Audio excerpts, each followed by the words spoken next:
Next up, we have Shane Young. Shane Young, one of our athletes to watch. He's coming to us from the Modus qualifier. Now, you see that next level shirt that this athlete is wearing. He trains with Abby Clark and Joe Capo, where they have some of the strongest linking techniques out there. And that is going to be something that's great for us to see Shane tackle on the placement course. It was a triangular UFO. But I don't think they have it in the course today. So Shane will just have to be relying on his speed here.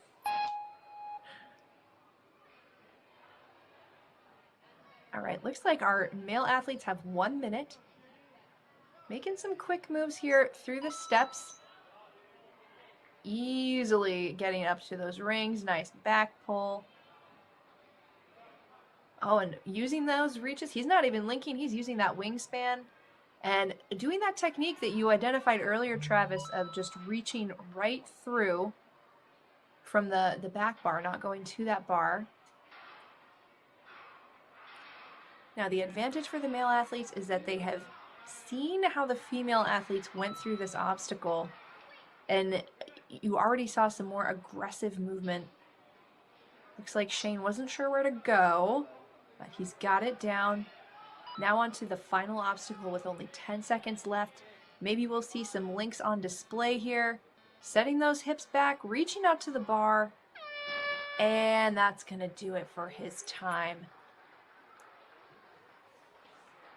It was great attempt by Shane. You know, he's only the second male to go so far today. He really flew through that second obstacle, very efficient, but really this is going to be a very, very difficult course to clear in just 1 minute. Really, there's no room for error, but not even room for a lot of extra time spent on swings or sizing up an obstacle. They're really going to have to go.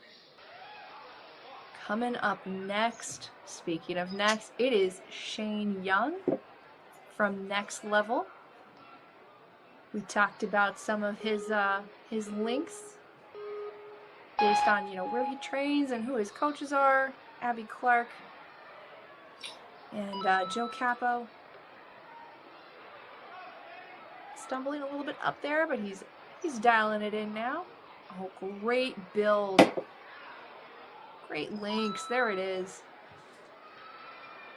Again, I think I said it perhaps during our female broadcast, but when a ninja makes an obstacle or a course look effortless, you know you're looking at a pretty good ninja, because this stuff really is not easy, but when somebody makes it look very simple, you know that they know what they're doing. They've put in the training, and that's definitely what Shane has done.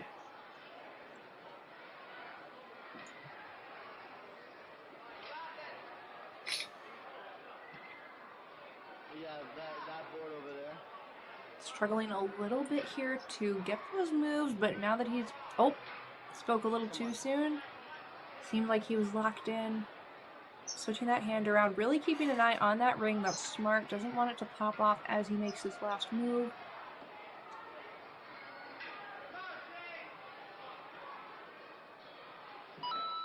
And he's through.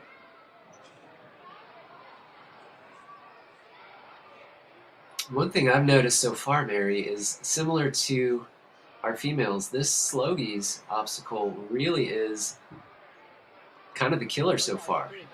We've only had one. Yeah. We only had one female clear this, and so far we've only had one male, and he made it all the way to the 8th obstacle. So huge difference between first place right now with 8 obstacles, and then there's everyone else at the 4th obstacle. So it's still, this is kind of the obstacle that needs to be conquered if you want to place well.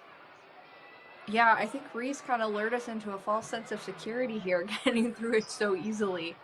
Now, one advantage I will say, a lot of these athletes have aged up into the mature kids division, where the courses definitely get a little bit more difficult, and so they haven't had quite a full season in that tougher division, but, they've had a good couple of months of competition here. Oh, and a tough break for Shane. Getting some high fives from his coach, Joe.